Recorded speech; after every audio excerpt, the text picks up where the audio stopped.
Hello बच्चों, आपके अपने सॉल्यूशन पॉइंट के यूट्यूब चैनल पर आप सभी का स्वागत है।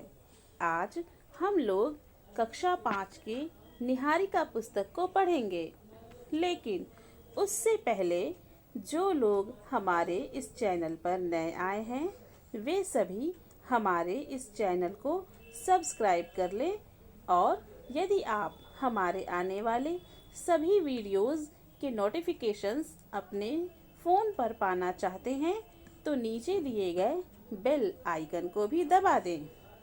तो आइए ज़्यादा समय ना व्यर्थ करते हुए हम सीधा अपने वीडियो के विषय पर आते हैं। तो आज हम पढ़ेंगे पाठ 11 जिसका नाम है मेलों की बेला। यह कविता कवि डॉक्टर जय नारायण कौशिक जी के द्वारा लिखी गई है। कवि ने इस कविता में भारतवर्ष में मनाए जाने वाले विभिन्न त्योहारों का बहुत ही सुंदर चित्रण किया गया है। इसी संदर्भ में पहले हम कविता की कुछ पंक्तियां पढ़ते हैं, फिर हम इनके भावों को समझेंगे। कविता है, नाच उठा है मरु का कड़कड़, पर्वत ने ली अंगड़ाई, सागर उमड़ा नदियां उमड़ी, मेले की बेला आई। आज सजेंगी हाट दुकानें, जो चाहे लेना भाई, गुड़िया गुड़िया कंठी माला, बिंदियां चूड़ी मन चाही। इन पंक्तियों में कवि कह रहे हैं कि मरु अर्थात रेगिस्तान का कण कण आज मानो प्रसन्नता से नाच रहा है तथा पर्वत भी मानो खुशी से झूम उठा हो। सागर व नदियां भी उमड़ घुमड़ कर अपनी खुशी को जता रही हैं, क्योंकि अब मेले लगने का समय आ गया है। अर्थात इन निर्जीव व एकांत स्थान पर मेले सजाने की तैयारियां शुरू हो गई हैं। इसलिए सारा वातावरण मानो खुशी से झूम रहा हो और कह रहा हो कि आज यहाँ पर बाजार व विभिन्न दुकानें सजेंगी, जिसे जो भी लेना हो वह यहाँ आकर सभी कुछ ले लेना। जैसे गुड़िया, खिलौने, गुड़िया अर्थात छोटी मोतियाँ, गले की मालाएं, बिंदियाँ, चूड़ियाँ, जिस भी वस्तु की इच्छा हो वह सब कुछ इस मेले के बाजारों में से ले लेवें। अब हम अगली पंक्तियों की ओर बढ़ते हैं। पोंगल मकर मनाने को सब, पाँव फटते ही उठ जाते, खीर चूरमा खा खा कर बैलों की दौड़ कराते। कवि इन पंक्तियों के माध्यम से कह रहे हैं कि पोंगल अर्थात तमिलनाडु राज्य में मनाया जाने वाला त्योहार और मकर अर्थात मकर संक्रांति अर्थात दोनों त्योहारों को मनाने के लिए सभी लोग पौ फटते ही अर्थात रात्रि का अंधेरा छटते ही उठकर तैयारी में लग जाते हैं और तैयार होकर खीर चूरमा जैसे पकवानों को खाते हैं और मेले में होने वाली बैलों की दौड़ को करवाते हैं तथा अन्य लोग बैलों की दौड़ देखने जाते हैं। अब हम अगली पंक्तियों को भी पढ़ते हैं। गौर शीतला पूजन को गलियां गीतों से गुंजाई, छोटा बबुआ देख दुल्हनिया घूंघट में ही मुस्काई। इन पंक्तियों के माध्यम से कवि कह रहे हैं कि गौर व शीतला माता का पूजन करने का समय जब आता है तब घरों में ही नहीं बल्कि गली मोहल्ले भी माता जी के भजनों से गुंजायमान हो उठते हैं तथा महिलाएं सज धज कर बाहर निकलती हैं। नई बहुएं व दुल्हनें सज संवर कर घूंघट बनाकर बाहर निकलती हैं और घूंघट में से ही बाजारों की रौनक व विभिन्न खिलौने, गुड्डे इत्यादि को देखकर प्रसन्न होती हैं। आइए अब हम अगली पंक्तियों को भी पढ़ते हैं। होली वाली पिचकारी में स्नेह भरा है रंग घुला, आपस में सब मिल जाते हैं ऊंच नीच के भेद भुला। कवि कहते हैं कि होली के त्योहार में रंग गुलाल खेलकर पिचकारी से रंगों को दूसरों के ऊपर फेंककर लोग अपने स्नेह को प्रदर्शित करते हैं तथा ऊंच नीच के भेदभावों को भूलकर एक दूसरे से गले मिलते हैं और उस समय ऐसा लगता है मानो यह त्योहार सभी को आपस में मिलाकर एक कर देने का संदेश दे रहा हो। आइए अब हम अगली पंक्तियों को पढ़ते हैं।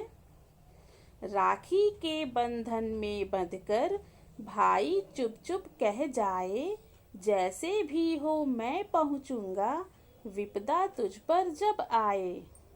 कवि कहते हैं कि राखी अर्थात रक्षा बंधन के त्योहार में जब बहनें अपने भाई की कलाई पर राखी बांधती हैं तब भाई अपनी बहनों को मन ही मन उनकी विपत्ति में साथ देने का वचन देते हुए कहता है कि मैं जहाँ भी और जिस हाल में भी रहूँगा, तुम्हारा संदेश मिलते ही मैं हर हाल में तुम्हारे पास तुम्हारी रक्षा के लिए अवश्य पहुँच जाऊँगा।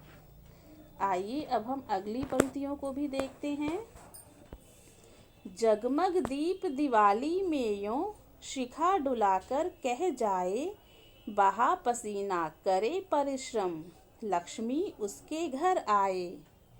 इन पंक्तियों के माध्यम से कवि कहते हैं कि जब जगमगाती हुई दिवाली का त्योहार आता है तब मानो कि वह त्योहार हमसे कह रहा हो कि खूब मेहनत और परिश्रम करके अपने घर को सजाओ, संवारो और सुंदर बनाओ, जिससे माता लक्ष्मी तुम्हारे घर की सुंदरता व खुशहाली को देखकर प्रसन्न होते हुए तुम्हारे घर में अवश्य पधारे। आइए अब हम अगली पंक्तियों को पढ़ते हैं। ईद मुबारक कहने को मस्जिद के गुंबद ललक उठे, बड़े दिवस के अवसर पर गिरजे के घंटे गूंज उठे। इन पंक्तियों के माध्यम से कवि कहते हैं कि जब ईद का त्योहार आता है तब ऐसा लगता है कि मानो मस्जिदों के गुंबद सभी को ईद की मुबारकबाद देने के लिए उत्साहित हो गए हों और जब बड़ा दिन का त्योहार आता है तब मानो गिरजाघरों के घंटे गूंज गूंज कर सभी को बड़े दिवस की शुभकामनाएं दे रहे हों। आइए अब हम अगली पंक्तियों को पढ़ते हैं। गिरिजन वनवासी मिलजुल कर रथ यात्रा में जुट जाते, गूंजे मंदिर हंसी गुफाएं सब मिल समरस हो जाते। इन पंक्तियों के माध्यम से कवि कहते हैं कि रथ यात्रा जो कि भारत के उड़ीसा राज्य में स्थित पुरी शहर में बड़े ही धूमधाम से मनाया जाता है, वहाँ पर जब यह पर्व आता है तब उसी शहर के ही नहीं बल्कि उस शहर के आसपास के पर्वतों व जंगलों में निवास करने वाले लोग भी अपने मन के भेदभावों को भूलकर इस पर्व की तैयारी में बढ़ चढ़कर भाग लेते हैं और त्योहार का आनंद उठाते हैं। आइए हम अब अगली पंक्तियों को पढ़ते हैं। उर्स निजामुद्दीन औलिया सैर फूल वालों की हो, रामचंद्र जी की लीला हो या पूजा दुर्गा की हो। इन पंक्तियों के माध्यम से कवि कहते हैं कि चाहे निजामुद्दीन औलिया के दरगाह पर लगने वाले मेले हों या फूलों वाले बाग बगीचों की सैर हो, चाहे दशहरे में होने वाली रामलीला हो या नवरात्रों में माता दुर्गा की पूजा हो, प्रत्येक पर्वों, त्योहारों व मेलों में सभी लोग आपस की बैर भावना को भूलकर एक साथ इकट्ठा होकर इन आयोजनों में भाग लेते हैं तथा त्योहारों का आनंद उठाते हैं। आइए अब अगली पंक्तियों को देखते हैं। ढोल नगाड़ा बीन बांसुरी ताता थैया थिरक उठे, कथक भांगड़ा रास रचा, गरबा से धरती धमक उठे। इन पंक्तियों के माध्यम से कवि कहते हैं कि लोग विभिन्न त्योहारों में ढोल नगाड़ा बीन बांसुरी इत्यादि वाद्य यंत्रों का प्रयोग करते हैं तथा उस त्योहार से संबंधित कथक, भांगड़ा, रासलीला, गरबा इत्यादि विभिन्न प्रकार के नृत्यों के द्वारा अपने आनंद को प्रकट करते हैं तथा दूसरों को आनंदित करते हैं। आइए अब हम आखिरी पंक्तियों को भी देख लेते हैं। स्वतंत्रता, गणतंत्र दिवस या बाल दिवस, गांधी मेला, एक प्राण हो सभी मनाए, जब हो मेलों की बेला। कवि इन पंक्तियों के माध्यम से हमें संदेश दे रहे हैं कि स्वतंत्रता दिवस, गणतंत्र दिवस, बाल दिवस, गांधी जयंती इत्यादि इन सभी राष्ट्रीय पर्वों के समय में सभी लोग एक साथ मिलजुल कर इन राष्ट्रीय पर्वों और इन पर्वों पर लगने वाले मेलों का भी प्रेम, हर्ष व उल्लास के साथ आनंद लें और सभी को एकता का संदेश दें।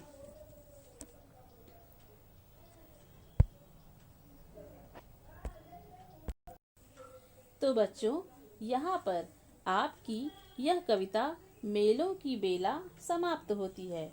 उम्मीद करती हूँ कि आप लोगों ने इस कविता को अर्थ के साथ अच्छी तरह समझ लिया होगा। अब अगर यह वीडियो आपको अच्छी लगी हो तो इसे लाइक कर दें और अगर आपको इस पाठ से संबंधित कोई भी समस्या हो तो नीचे दिए गए कमेंट बॉक्स में अपनी समस्या लिख सकते हैं। और अगर आपको इस पाठ का PDF नोट्स चाहिए तो उसका लिंक नीचे डिस्क्रिप्शन बॉक्स में दिया गया है, वहाँ से भी आप उसे डाउनलोड कर सकते हैं। धन्यवाद।